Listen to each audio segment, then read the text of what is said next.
What is up, ladies and gents? It is your friendly neighborhood BJJ podcaster, RAF ESPARZA, coming to you with another great installment of the Grappling Hours, the Bullpen. Sorry, I get used to doing the Grappling Hour first. Nonetheless, this is a joint venture between our good friends over at Inside BJJ, and we are happy to say that we are joined by the editor-in-chief, the CEO, the boss man of all things Inside BJJ, Tim Freeman. Tim, how are you doing, sir? Hey, what's going on, Raf? I am stoked to be here. One more chance we get to talk about our favorite thing ourselves, and then a little bit of jiu-jitsu. Mostly us, a little bit of BJJ. But I'm stoked to be here. I got my PGF World shirt on. I see that. Took good care of this. It's still white. I kept it crispy white. I've only worn it one time since the PGF, so I'm feeling good about that. It is incredibly soft, so I've worn it a couple times. And it is very, very comfortable. So super stoked. Nope, not RIP you, RIP Kevin, who has just informed us he will not be able to make it here today. So our thoughts and prayers on out to KEVIN SHERRILL. We hope that he is okay. If he is not, we are not responsible for that. Correct. I think that's a good way of saying it. We just want to make sure it's very clear. The show did not do anything to Kevin. But nonetheless, I feel like it's a pretty intense week for certain topics, and there's one that I'm just itching to talk about. So why don't we just jump to the board itself? And the first thing, obviously, for us to talk about, the imminent return of the GOAT, Marcelo Garcia, getting it done via north-south choke at 1FC today. Tim, I'm going to start with this. How excited were you to see a return to form for one Marcelo Garcia? I was super stoked, man. And I got to admit, I was a little bit nervous at the same time because a part of me was thinking, man, he has been off of the competition scene since 2011. That is a serious time frame to go through just without the health situations that he had to deal with. We know he dealt with cancer. He went through a lot of things to get his way all the way back into competitive jiu-jitsu. And when they announced this against Imanari, who's a game opponent, like it's almost the perfect matchup for Marcelo to come back to. I was nervous watching him walk down to the ring, or to the cage, I should say, and won. But he looked so happy and so relaxed to see him get in there, and he just went like right back after it again. He was aggressive. He was offensive. He dictated the match, and he finished with a classic Marcelo move. Dude, it was a good time watching that match. I was very, very happy. And to be honest, Imanari seemed like he was happy for him as well. He seemed like, he kind of realized like he would play the spoiler if he could have, but he wasn't super upset about the outcome of that match. It didn't seem that way to me. It's also a very awkward spot for him to be like, all right, Marcelo, you beat cancer. Also beating you, Imanari. Like, I don't know what to do with this, so it really doesn't put him in the best of lights. And yet, we were so worried about who the opponent was going to be, because if you follow other sports, and we were talking a little bit about this off air, you get the Paul brothers picking on Mike Tyson. It's just a world that has no civility or appreciation for our GOATs. And yet, as dumb as we are here in jiu-jitsu, it seemed like we gave him an age-appropriate opponent here. And it made sense on paper. Yeah, it really did. He was age appropriate, but also dangerous. So we know that there's anybody that has a move named after them, especially if it's a leg lock, means like it could be serious danger. You're playing with a snake and you might get bit. But I think it was a good matchup. It was a smart move. I'm interested in seeing who Marcelo comes out against next. I'm assuming he's hungry to get back in there and do this.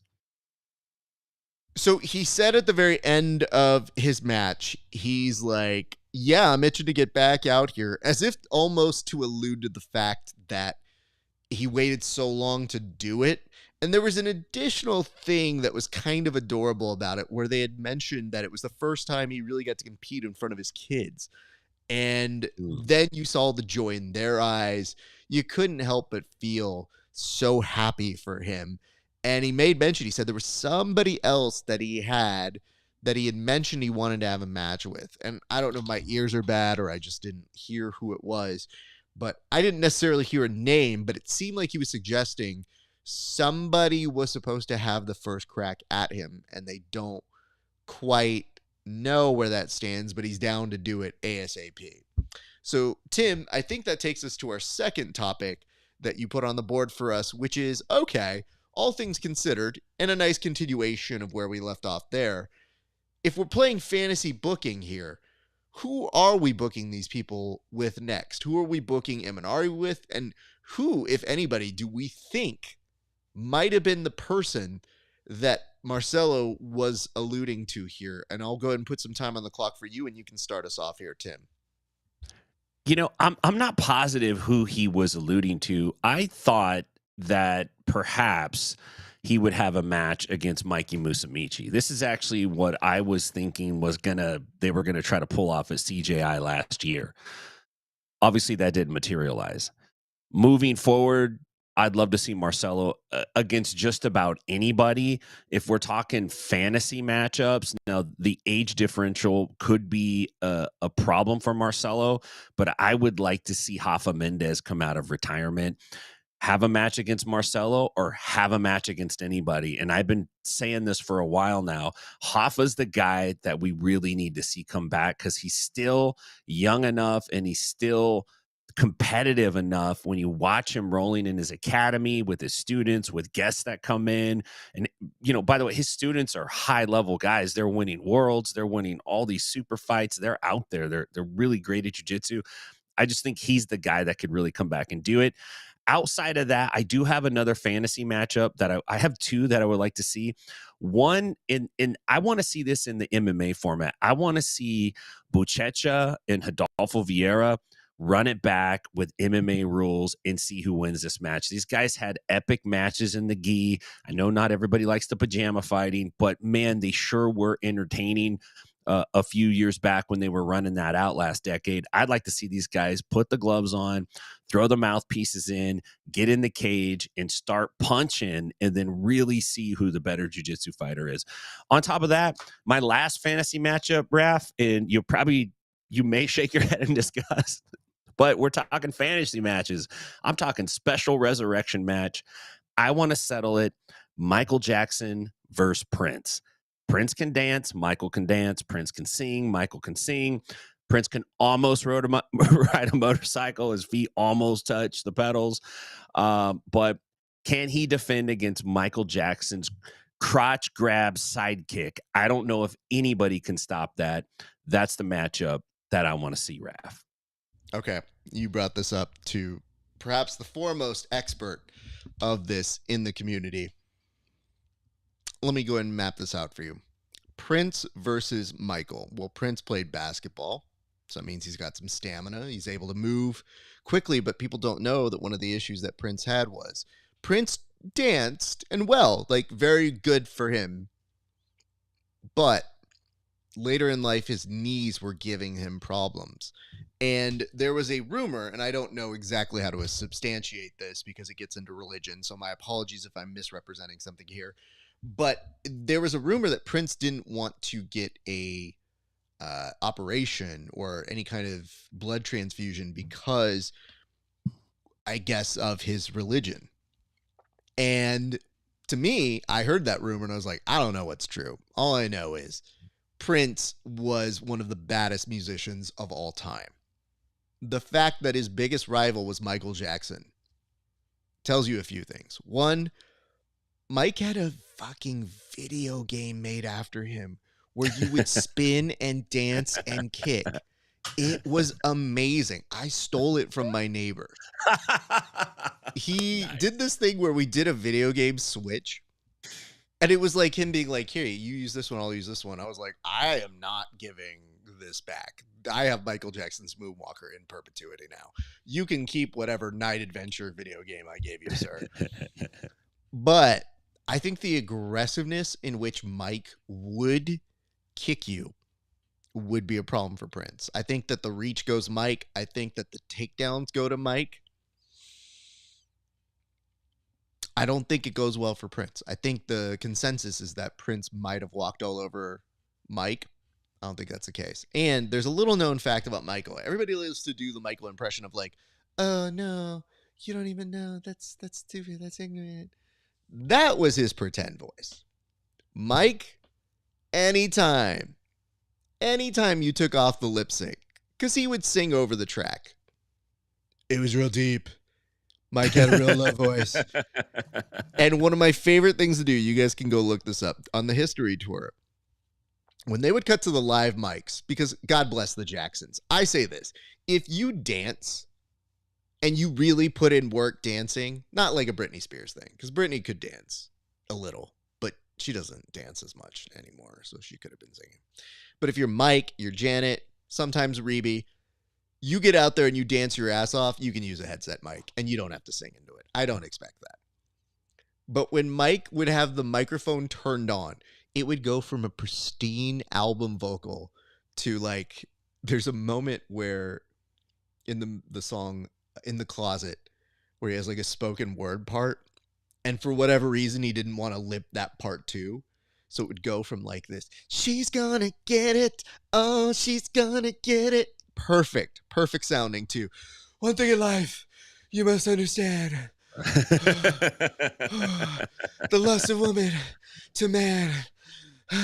Like, it makes me laugh because it's just like, Mike, we believe you. Just lip this part too. We don't judge you, man. We understand it's not easy. So if you ever get the chance to listen to him, that deep voice, one thing in life you must understand, super long bass. And Prince had good bass too. But I see a note here. Let's go and address these two things.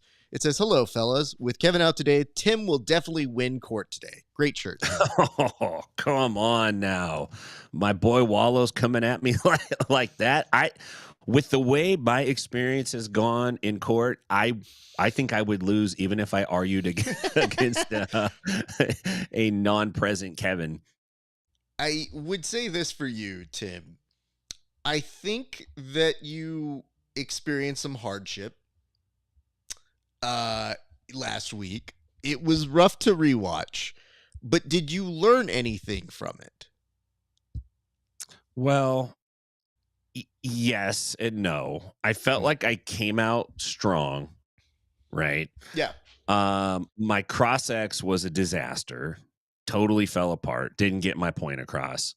I think my analogies were not well received. A couple of the sports ones were okay. But then I probably got a little bit off. And, generally my tactic is if I can't argue the point, then I attack the person. And I don't think I did enough of that with Kevin. I should have really just attacked him personally in my closing statement instead of trying to come up with a new idea on the fly. It just didn't work. So I would say there is a little bit of this for me, in that if it really does get tied all the way down when I'm flowing your arguments, aka writing them down, if it's tied all the way through, like an unbreakable tie, I will go into a separate column that just says nonsense. And if one of you is a little bit more powerful on the nonsense scale, you win. That's pretty much what it comes down to. And last week, you start off strong. Kevin comes in, makes this an Avengers analogy that I go, yeah, it kind of works. That makes sense. And then as he's starting to give you the argument back, which is, are we not a super team? That can work two ways. And I was like, well, let's see where this goes. And then, stuff happened. You kind of were going down with the ship, which I did appreciate. But it had gone so far from super teams for CJI that we were saying, like, did you guys ever notice that in the NBA basketballs, they do this? And, I have some issues with the NBA's all-star team. And I go, where are we going? Like, how the fuck do I clip this and say, like, Craig, have you thought of these things? Instead, I was like, Craig, do not watch this episode, if at all. The other thing he got me on was name one person you would want on your on your team from another school, right? And I was like, you're the first person I saw. So I was like, RAF? It's so amazingly hilarious that I I'm watching this happen in real time, and I go, there's nothing I can do to stop this. And I have to wait. That's the best part of that segment. I am essentially waiting for 7.5 to 8 minutes to happen before I talk again. And in that time, I just have a lot of trust in the two of you, and I don't know what's going to happen. So, good and bad. Now, Wallow, you put this up and you said Prince is the GOAT. Those two are my top GOATs. But Princess Purple Rain. No one on their right mind is seeing this man in this album. Like, nobody's touching this. Wanna be starting something. Baby Be Mine. The Girl Is Mine. Those two, whatever. But this run, Thriller, Beat It, Billie Jean. No one is ever touching that in their lifetime again. Thriller, Beat It, and Billie Jean. If Thriller was just those three songs, it would still be the greatest of all time. Then you had Human Nature, PYT, and The Lady in My Life.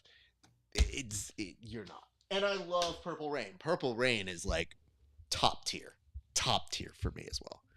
Just, you're not touching that in this lifetime. You can't do it. I'm with you, man. Let's go to our next topic, which is buzz. It appears that some buzz has been made for this incredible looking match. Tim, I'm stoked for Adele versus Fionn, and there's a lot more that's still brewing underneath, but we can maybe go into talking a little bit about the upcoming Fight Pass Invitational number 10. I'll put the camera on you. You've got some time. Yeah, so the UFC Fight Pass just announced for Fight Pass Invitational 10, their marquee matchup, which is going to be Fionn Davies against Adele Fornarino. And this could be the battle for the pound for pound best, for sure, for the females, but it might be across the board. The best pound for pound titles is up for grabs here. These two ladies have had a hell of a run in 2024. They were both undefeated in their runs. Obviously, Davies, her run actually started back in 2022. She won gold at IBJJF World. She won the ADCC World Championship. She continued similar success in 2023 with the IBJJF gi and no gi world titles. She looked fantastic at CJI too. She's just really building herself up as the best female jiu-jitsu player in the world. On the same token, Fornarino, she went undefeated in 2024. She won at ADCC. She picked up the win at Who's Number One. She's just on a run. She's been almost unstoppable. She got a nice title-winning submission over Sofia Casella. So these two ladies, like, this is coming to a head. It's pretty tough to predict, but I don't think you can bet against Fionn right now. I think Fionn, she doesn't just have her accomplishments behind her. She's got the momentum of everything she did last year in terms of like taking a stand for jiu-jitsu, letting her feelings be known about the way she thought things went down with ADCC and CJI. She put it on the line, and she's going to have all that good karma coming with her to Fight Past 10. Either way, it's going to be a great, great matchup. I can't wait to see who the other names are that are going to headline this card and be on it. But I don't think you can bet against Fionn. My money's on Fionn. I think she's going to get the win. I think it's going to be a tough match, but at this point, you got to ride with her, man. Well said. And I think there's something that we probably are needing to discuss here, which is, okay, they both have been on these amazing runs. Are you the least bit surprised, though, that the people that made this happen were the Fight Pass Invitational folks? Not to say that they're incapable of doing that sort of a thing, but it really speaks well to their matchmaking and how closely they're looking at trying to figure out, to borrow from another organization's phraseology, who really is number one. Because to me, that's what this is. So when I saw this match come up, I go, oh, that was well played by them. Yeah, I think Fight Pass Invitational and UFC Fight Pass, they have an extra kind of tool in their arsenal in that everybody recognizes that branding. And most athletes, especially jiu-jitsu athletes, are gonna want to jump on those matches, and they're kind of agnostic in the jiu-jitsu religious wars. Like, they don't care who you competed for. They just want to get you on their card, build you up, get some viewers from it. And so it becomes an acceptable place to compete for. It's not like you have to go, well, man, I really took a stand against this organization. Now, like, I can't go compete for their best friends. It's not like that. Fight Pass is like, hey, we're our own thing. We're independent. And they got resources. They can pick off the big names, and I'm sure they're paying them reasonably well for jujitsu. So it is surprising, but it does make sense. But it's not just that as well. It's obviously you recognize they have the name brand recognition, but there have been plenty of organizations that we've seen during our time that have good intentions Sure. and start with money and then give you something that you go, that's not bad. I kind of like that. That's an interesting matchup. And they bank all of that on one or two matchups. In this case, it's a no, this is the one you want to see. And solidifying their place as a destination for female grapplers as well. Because to me, if I'm a female grappler and I'm looking for somewhere to go, at the very least, UFC said we're paying attention because that is the premier one you could do. And not to say that we couldn't just find somebody for Adele or for Fionn to beat up. They said, let's not even do a 1 or 2 educational match. Let's get straight to it. And I have a huge appreciation for that. So I'm very much looking forward to seeing how it plays out. I'm intrigued to see what it's like because, and correct me if I'm wrong, is that not the headlining match of that card?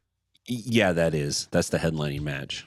So it also, to my knowledge, marks the first time the females have actually headlined a Fight Pass Invitational, which also bodes well.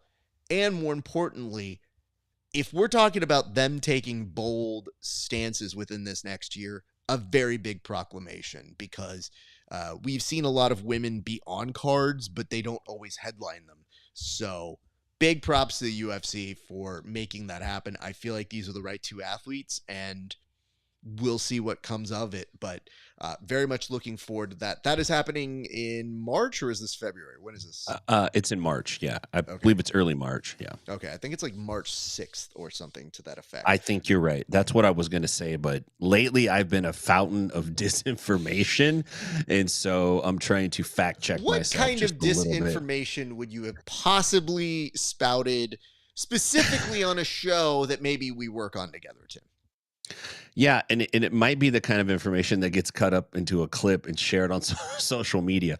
What I did was I did not lie. I combined two facts together that really don't have a relationship with each other is what I did. So on last week's show, I had made this statement that the PGF qualifiers in Alabama that was hosted under the Enigma banner, the Enigma promotion, that the finals resulted in a DQ because one of the athletes left and then put 10th Planet in his GPS and went to the wrong gym. Now, that is true. An athlete did leave and he did get called back and he did go to the wrong gym, but it wasn't in the finals match. It was in one of the super fights. And so my apologies to Anthony Molina and the good people at PGF. The commission, he's got a real bad temper. He's going to be upset about this, but somebody did leave, which does strike me funny. And it does strike me funny that they went to the wrong 10th Planet. Seems like something I would possibly do myself. But Molina had a good win there. He actually did win, and he does deserve that berth into the PGF for season 8. So congratulations to you. Accept my apologies. Raf, I'm very sorry that you repeated this to someone else. Not just someone. The guy. I wasn't going to say that. That won. So it's not just like I went up to a hobo and spouted some disinformation. I went to the person that qualified and said, hey, I heard you won by disqualification. He's like, no. And I go, okay, well, it says disqualification here on Smooth Comp. So not only did your lie happen on this show, but it reverberated to Smooth Comp that said, well, we got to believe Tim, so we're just going to have to change the record now. So that when this poor kid's looking at me like, what are you talking about? And I'm like, I watched part of it. I thought you had a match. But what gets confusing, and now I remember this a little more clear, it used to be that you had to beat the person twice for the qualifiers. Yes. So when you would watch a qualifier, you could somehow see somebody return back from the dead. And conceptually, you're like, what are they doing? Are we still going? Oh my God, it's a double elimination. And then to make things even more insane, it used to be that if you saw the person, you killed them, you had to kill them twice. So it's like you're looking at this very strange way of qualifying, and it made sense at the time, but it seems that now it's a single elimination. So in my head, I was like, did I see an elimination round? Did they come back? Is this the right record? I don't know exactly what's happening. But cut to an interview that is now for everybody behind Patreon. They'll see it first. You guys will see it in about a month. But I'm asking Molina, I'm like, hey, man, so what happened at the end of that match? And he goes, what do you mean? I go, well, did you win by disqualification? Like, how did that work? And he goes, no. And I go, well, Tim told me.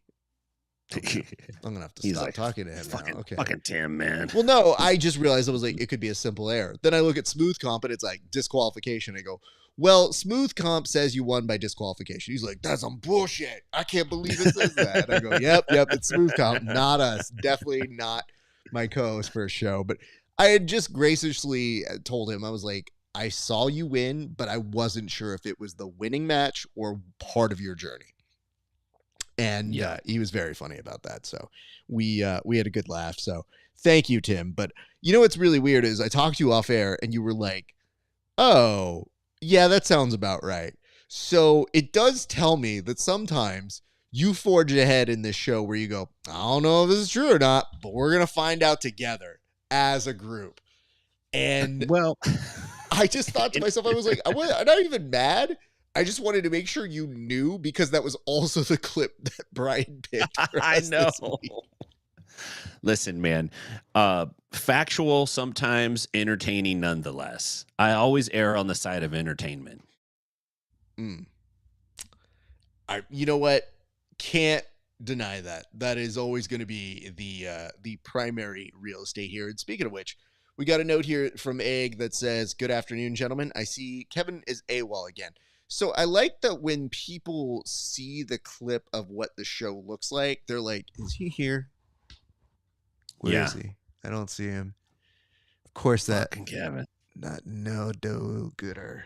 Kevin Sherrill is not here. No, unfortunately, he's not here. He is, to my knowledge, working to be a good training partner and coach. So we will, of course, see him later at some time. So that is our note for you guys. But why don't we continue this on? You know, you mentioned this with a little bit of a note here, Tim, to me, but it does look like some impressive things happened, and there was an ADCC that happened in San Diego. So what exactly happened from your eyesight? And mind you, I'm hoping these are real facts, so do not hold me responsible if any of this is inaccurate. These are like cousins to the truth. They're in the same family. It's related. Well, you know, there's so much talk about CJI, and rightfully so, there should be. And there's been a lot of negative talk about ADCC. I think that's fair to say. I don't think that's a secret. I don't think that's me piling on. I've made my fair share of jokes. I'm always here for the funny, and, you know, sometimes it's an easy target. However, ADCC is still running strong as an organization, and the reason I threw this up there is I was scrolling through Instagram and I saw the pictures from the ADCC Open in San Diego, and just the 83 kilogram division, the top three guys were Donatus Gracie, Jet Thompson, and Cam Hurd. And those are all PGF veterans. Those are all guys that compete all over there in all the promotions. They're winning. They're doing fantastic. This was just a division in the ADCC Open that you can just register and go compete in. These three dudes were in that bracket. Some other big names, Abraham LaMontagne, the Mountain. We know he was also a PGF, Ian Dobb.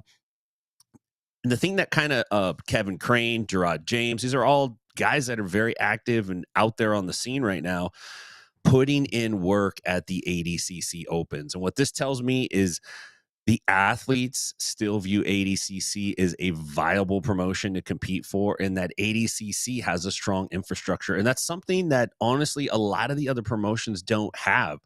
They don't have what, let's not call it prestige, let's just call it legacy. ADCC has a legacy, they have a lore, they have a backstory, but they also have a deep infrastructure, and they're running tournaments and they're giving their athletes more opportunities to compete in that rule set and get exposure for that promotion. And I think ADCC 2026 is actually going to be one of the bigger ones that we've seen. And I think it's possible we actually might see the tide start to shift a little bit, at least in people's opinion of like, yeah, we hated them for a while, but everybody loves a good redemption story. Everybody wants to see someone who's down kind of build themselves back up again. And if they play it right and they put the work in and they feature the athletes and they do what they can do, they make improvements, I think 2026 is going to be a big year for them. They got future events coming up: Portland, San Jose, Dallas. These are big cities with lots of good grapplers. So I expect the ADCC Opens to start becoming, if they're not already, one of the premier places for these guys to compete. Thank you for that, Tim. I appreciate it. Just to point this out, I feel like ADCC gets this season to kind of regroup if they want to. But one thing is clear: grapplers are thirsty, so they'll go wherever a good competition is. And you are seeing some really incredible grapplers out there getting in reps, and a lot of them are actually moving away from maybe smaller competitions and maybe focusing more on these. Some of whom are actually flying out to different regions. I mean, Cam flying out to San Diego was pretty big. I was hoping that maybe I could touch base with them and like maybe grab a bite or go hang out. And go shopping together. I mean, maybe. I don't know that I could wear what he wears, because Cam's fashion style, it ranges in many different ways. He actually had one of his most like pimp costumes, if you would.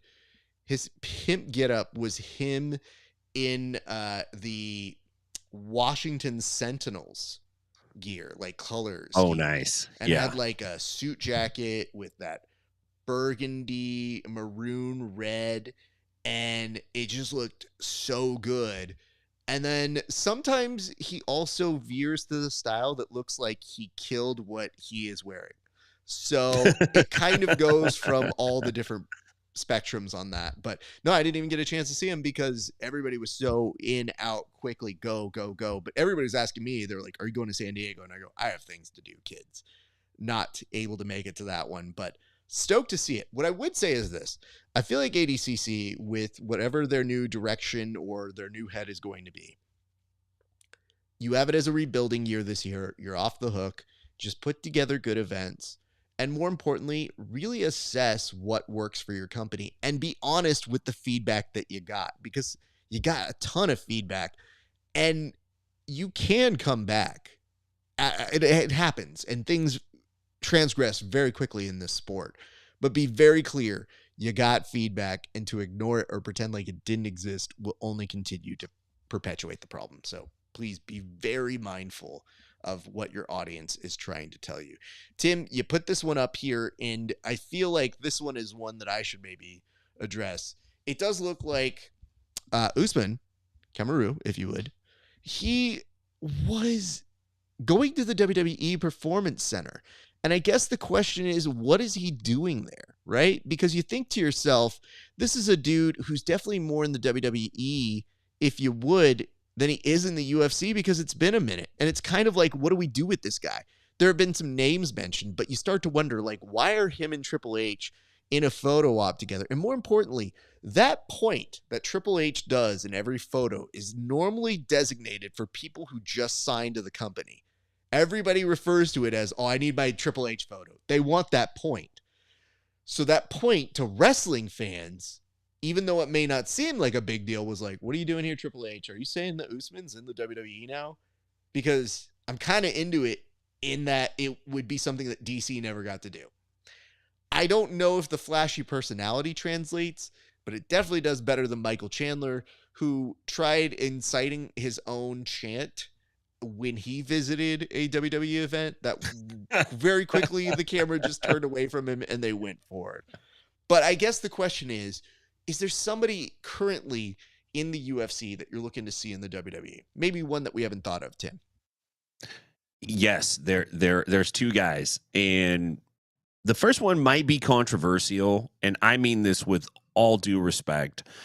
I love pro wrestling, and you have to do some things like this. You got to do it with some manner of taste, but just hear me out. I think it could work. I would like to see 100% Sean Strickland come to the UFC basically as Cousin Wyatt. Now, I love Bray Wyatt. He was an amazing wrestler. All respect to him and his family. But I think Strickland can come in as like a cousin and team up with Luke Harper or Eric Rowan and just go bananas. Like every match, he could come out angry. He can get dark. He can get mean. He can cuss in the mic. And then he could cry. It would be perfect for the WWE. I think the fans would eat it up. The second thing that I really think they could cash in on is to bring Craig Jones into the WWE as the new leader of the new Degeneration X. You can have Gabby Garcia reprise the role of China. Nikki Ryan could be Nick Pac. You could bring in Nikki Rodriguez. He's not going to be Triple H. We know that. He'll be triple something else, but I would love to see it. I think Craig has just the right amount of charisma, and he's like got the hijinks, a little mean-spirited, but he's also lovable. I think for sure he could pull it off. Look, there's lots of tough guys, big, strong guys, big-looking, mean guys. They'll go in there and slam people around. I don't care about that. I want the personalities. I want the entertainment. Those are my two picks to see in the WWE. You know, there's one that I think you're missing. You're close, but if you're talking about the DX and the Click sort of era, I think that Nicky Rod fits the description of a Diesel or a Kevin Nash. Like, I feel like he's that kind of role. Don't let him talk for too long. For sure, don't let him book. But good things could happen there because I could see a Nicky Rod and almost maybe a Damian Anderson as sort of a Scott Hallish kind of a guy. And then Ethan Krelliston could be X-Pac. I think that's how that one works. I think somewhere in that region. But no, I think is closer than you might imagine. Or you've just put time into thinking about this for a while, Tim. But these aren't bad picks. I will be honest about that. It does seem like this is something that you had thought about way before we had assigned this as a task here on the show. Yeah, every once in a while, my mind starts to wander. I mean, they've been doing this. Pride was doing this 20 years ago. They were doing crossovers, and the Japanese crowd was super open to seeing the guys in both sports. I think Americans are there now. I think we can understand it and accept it. And, like, don't get me wrong. I think that UFC is aggressively going to go after leveraging Netflix as a partner when they go back to dealing with ESPN for contract renewals. Having said that, you know, there's a very good reason you see a lot of these UFC stars kind of dipping their toes into it, seeing who could be a thing. And just selfishly, the sooner you get in somebody here from somewhere else in the UFC, the quicker we get a Logan Paul out of there. Because I feel like he has a very limited sense of work rate. They put a ton of time into him, and a lot of the guys love him. But they're like, man, he's such a good heel. And I'm like, he's not great on the mic. And they go, yeah, but his ring work. And I'm like, they give him 2 stunts to build around. And Roman Reigns or whoever has to carry him works their ass off to make him look okay. But to me, I don't need them to look okay as much as I want to be invested in what they do. And I feel like at least with a couple of these guys, they come in green. They really start to show their stripes. I feel like you could make some incredible inroads with a couple of them. Although I have to say, in the same vein, I feel like the time has passed for me wanting to see Conor McGregor at a time when I feel like it gets closer and closer. That dude showed up at a press conference yesterday, and all I could think of was, oh boy, the 2025 version of this doesn't ring as nice as that 2016 version. You know what I'm saying? Like, this just seems like somebody staggered into a best man speech at a wedding and it's not going well for a long period of time. So if I were to pick somebody else, though, I would pick a couple people just off the top. I feel like Chase Hooper's one of those guys who could translate that the people could get behind, like a Rey Mysterio Jr., where it's just like, I don't know, he's such a baby face. And then if he happened to not be embraced by the community, just look at what's happened with Dominic Mysterio. They have embraced this dude who, wow, look at that. That dude was supposed to be a good guy. They were like, nah, he's a bad guy. And let's make him a hard bad guy too. And when that happened, you're like, is the rib that he's supposed to be an attractive dude that women can't resist? Because amazing. All right. Sounds great if you guys say so. So there are those. And then just one more name, if I could throw out there. I don't want Felder. I don't want any of these other guys. Let's definitely say no DC. I'm trying to think of somebody that's got like a light sense of humor. You know what I want to see? Charles Oliveira to get that Brazilian audience. Because he's flashy enough that he could come in with the suit, pull the Ric Flair sort of a thing. He's got the submissions, so he already knows how to be a wrestler and grappler in that world. But I feel like he could hit you with like a couple lines and just holding out his hand, just being like, no, no, no, no. That does his one line, gets out of English. We're good. I think we're money, dude. I think that's where we need to go. That's a good pick. That's a strong pick. I did not think about Oliveira. Yeah, I think he can. I think he's got some Uso vibes. Yeah, yeah. So we'll get to that. But I see the note here from Wallow J, who mentions, think late 90s CBS had an American Gladiators knockoff show, and there was a character named T-Money played by T. Cruz. I can see Usman doing that. You know, the way you just described that makes me not want to see it. And I hope you understand why. It just doesn't sound appealing to me, because clearly Terry Crews had to do a lot more work to rebuild after whatever was going on there. But yes, I think I remember. I just don't remember the name of it. I don't remember the knockoff show. I remember the original. Yeah, but the original also came back again. And last I saw, it's supposed to come back one more time. So of course, why not? I will keep eyes on that in the near future. But why don't we go to our next topic here? Tim, why don't you update us? What exactly is happening with Wagner? Because I just saw an update on my Instagram that it appeared that he was not doing well. So what exactly is going on with Wagner? Man, lots of jiu-jitsu guys taking pictures in hospital beds lately. Apparently, Wagner was hospitalized for heart failure. Now, I realized when I read this, I don't even exactly know what heart failure means. When you hear it, it sounds like your heart just stopped. Like engine failure means the engine ain't working. I think heart failure might be a condition that rolls out over time. Obviously, it doesn't sound fantastic. It sounds terrible. So he was hospitalized for that. Not a lot of info on any underlying causes or exactly what's going on with him, but I think he spent several days in the hospital. He was released. So, you know, he's a guy that's out there. He's out there grappling. He's in the news. So hope he, you know, in terms of his health, I hope he recovers well, man. That's a rough thing to go through. He's got a family and got all kinds of things going on. So best of luck to him. Indeed. And I'll say this, you know, heart failure is hard to define. I think it can be, for a lot of people, they may not have that full understanding.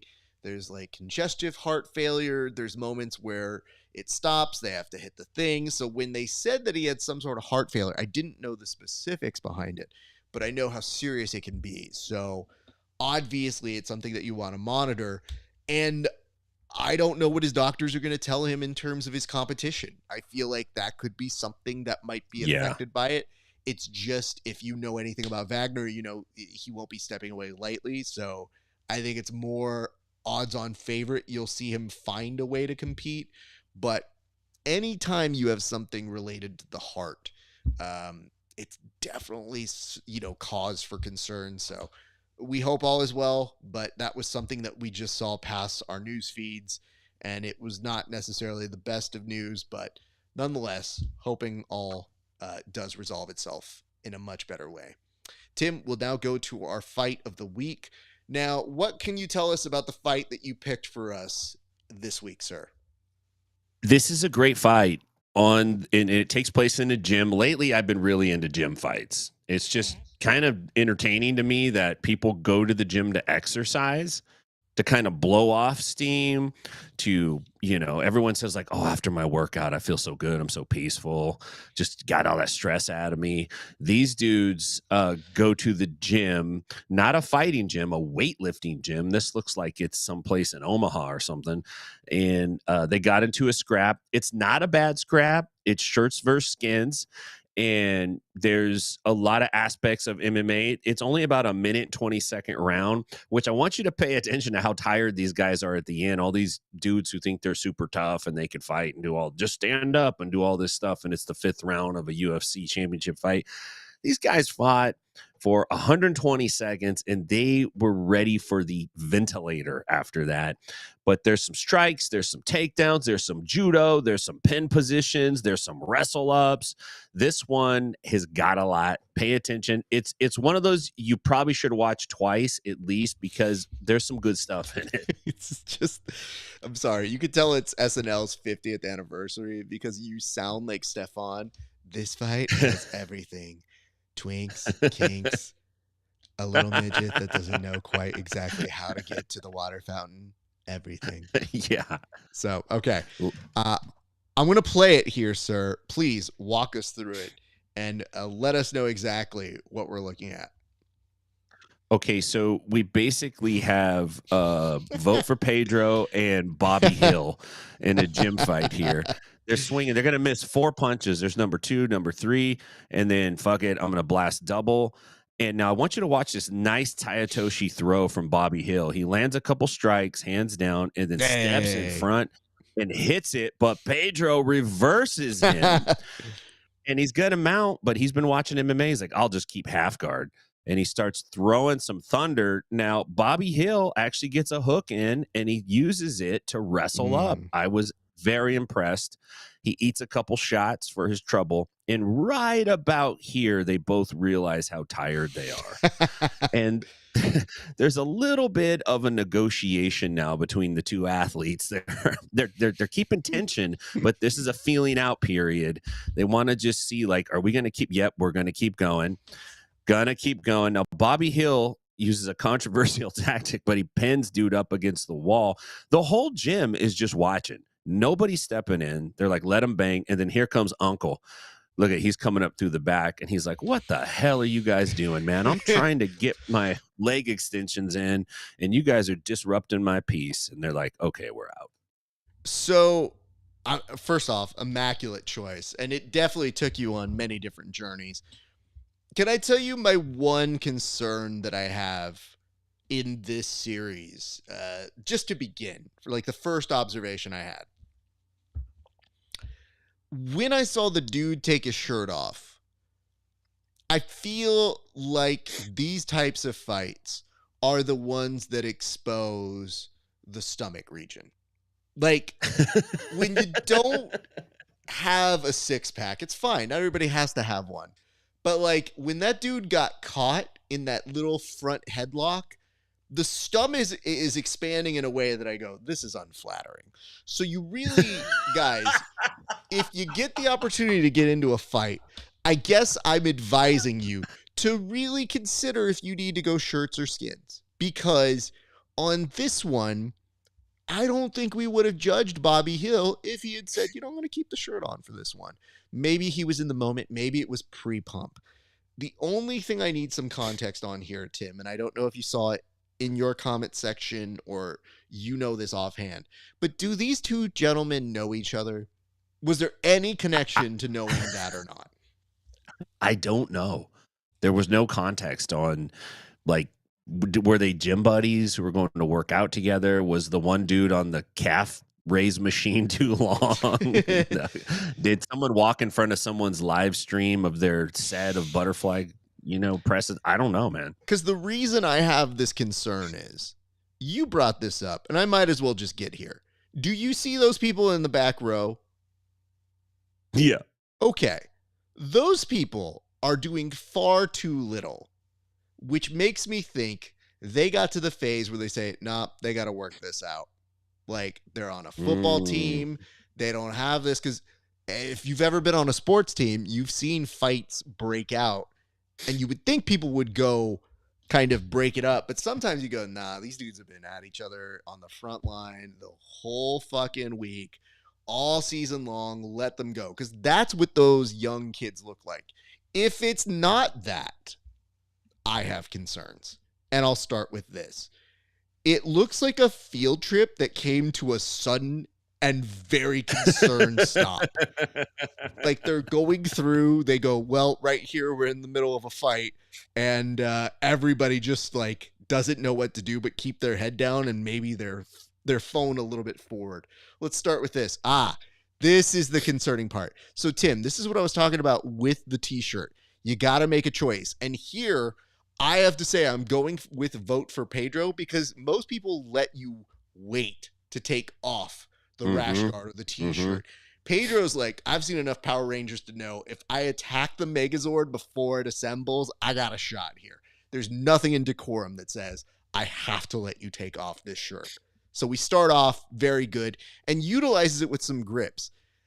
Can I tell you my concern as an old person? It's that somehow these guys went everywhere and didn't find their way into hitting any one of these weights, which are not baby-proofed, which I have so much concern with. Now, Bobby Hill comes in. He got that first shot, and Pedro gets this takedown. Miraculously still not hitting the weights. Bobby gets up. He's about to address this with some fisticuffs of his own. Here's one thing I want to tell you guys. Don't get lost in the sauce. What does that mean?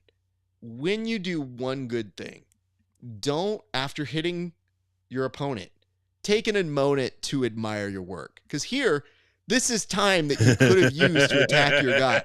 Instead, you're posturizing on the guy when he comes back. And guess what? Yeah, you're going to hit this. Oh, that looks good. No, dude. He reversed it back. That would have been points for him and no points for you because you did not establish. Now you're fighting off your back and you're not Carlos Condit. So things are very rough for you. And here's where things get a little bit in the, I don't think they've had jiu-jitsu instructors. The straight out Homer Simpson choke that is happening here is one that kind of gives you an idea that maybe they didn't make it past the initial trial class. Nonetheless, that boost up, that's a pretty good mount escape. And I got to tell you this, Tim, I know we talked about the dangers of going shirtless, but the danger of going with the shirt is that shirt's ruined. Look at how torn Pedro had that shirt now. Before, yeah, it was probably pretty fitted.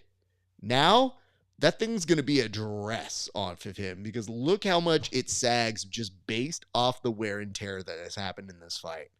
Bobby Hill pushes up on the butt, wrestles up, gets in a front headlock. Now, you mentioned this as the moment where there was some negotiation that was happening. I see that towel. I could have considered that waving the towel. Doesn't quite happen there. This is where I'm talking about the stomach being unflattering, Tim. I just feel like Bobby Hill, you didn't deserve that, man. Like you were fighting valiantly. You didn't need to be made fun of for this reason. Shouldn't have had those nachos for breakfast, dog. God. Dude, it looks like there's a Quado inside of that stomach. So he's just trying to live. He's trying to get some space here. And I have to say, Pedro also made good use of that workbench, Tim. So I'm pretty proud here. Yeah, he did. Nonetheless, they decide a few more hits. And guys, if you were wondering how this was going to end, guess what?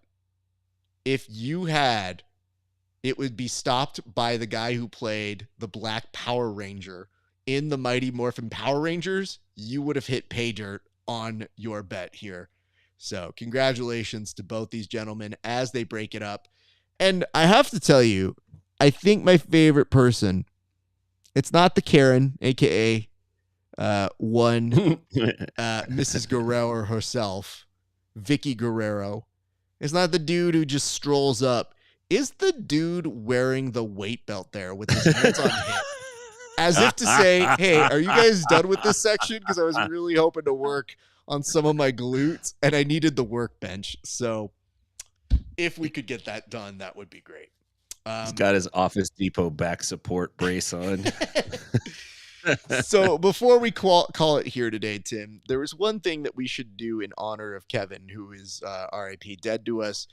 But he did send something our way that yesterday caught my attention. And it wasn't even him that necessarily found this. This was something that kind of availed itself to me when I browsed Twitter. And I'm not sure that you had seen it until maybe he put it in our chat. But this was a conversation that happened between, of all people, friend of the show, Baby Goose, and Conor McGregor. So on here, we talked about Conor being a little weird yesterday at the press conference for BKFC. But Baby Goose starts aggressively coming in hot by saying, name 5 books. And Tim, what were the 5 books that he named here? He named the Bible, the Quran, the Law of Attraction. Okay. Win or Learn. Yep. How to Make Me Rich. Yep. So the sad part is Baby Goose very quickly realized, oh, I'm getting ratioed here. But the post that Kevin sent is different than this post. He was kind of getting ratioed on the Instagram post. Conor, or Conor's people, screenshot that and put that on his Twitter, and that ended up getting 5,000 likes from people who arguably have read just as little as Conor McGregor has. The Bible's such an easy pull. If someone says name 5 books, oh, I don't know. The book that's in every hotel room in the whole world, like the Bible. Could you imagine, though, if Name you're 5 Conor books McGregor in the Bible, thinking that this is some sort of slam dunk? Like, bro, you have over 3 million people who follow you. Let's say, I don't even know. Let's look at real quick on his Twitter. I think it has to be more. I'm probably going off of old numbers, but let's say the Notorious. If I were to look at Conor McGregor, he's got 10 million followers plus. Okay. Wow. If 5,000 people liked that, you are sure ratioing one Baby Goose. But that means that still 10 million of your followers are like, this ain't it, Chief. You had 5 books that you needed to give off. And you started with free space, the Bible. Then you're like, what's more different, the Bible? The Quran. I know. I got that one. Anybody got it? How about these, like, how to get rich ones? I read those. Let's make money. That's what we should do. I just want to point this out to Baby Goose. You weren't wrong in pushing and forging ahead, but you got the answers you would expect from a dude who took some time out of whatever conspicuous substance he may or may not take to at least address and repost what it was that you had posited to him. So there's that. That's great. Tim, why don't you go ahead and tell the people where they can find you, sir, as we start to circle this out for the day? Yes, sir. You can find me on your favorite social media platform at Inside BJJ. If you're out in Nashville, come visit us at 10th Planet Nashville. And of course, if you're out on the West Coast in Northern California, please go see my students out at 10th Planet Stockton. Raf, it's been a great day. I do miss Kevin, but I just wanted to get some zings and some ribs in on him, just so I could lick my wounds and feel a little bit better about my most recent court loss. But it doesn't surprise me. After a win, he takes the day off. He's that kind of guy. He's the kind of guy that takes the day off after a company holiday. He calls in sick the next day. This is Kevin. Wait, hold on. I didn't realize that you were going to use the end of your time. You were reclaiming your end bit where you promote your stuff to do a tight 30 seconds on Kevin Sherrill. Listen, Raph, I'm hearing a lot of things about Kevin Sherrill. Are they true? Sounds like it. You know, honestly, it seems like you can count more on the people from those other organizations that fight with Kevin to be here than Kevin Sherrill. Like, it sounded like you were going into the deep cuts. And I was thinking to myself, I was like, first of all, just like Baby Goose picking on Conor McGregor, you know he can't read. you're doing this at the end of the show. You know there's no way Kevin makes it to the end of the show. There is no feasible way on an episode he's not on that he waited for your good nights to be like, let's see what he says about me. And it is true to form with him saying spa day. You know, it's going to be really an amazing sight to see here, Wallow, is when Kevin dies, it will be Kevin Spa Day Sherrill that is written on that tombstone. The eternal spa day. The eternal spa day. Tim, get on out of here. I will see you a little bit later. I'll close this up. My thanks to you. Great work today, Thanks, sir. brother. We appreciate you for all that you do. All right, you guys, that's pretty much going to do it for us here at the Bullpen. We appreciate you for joining in. If you like what we do, go ahead and follow me over at patreon.com/grappling hour.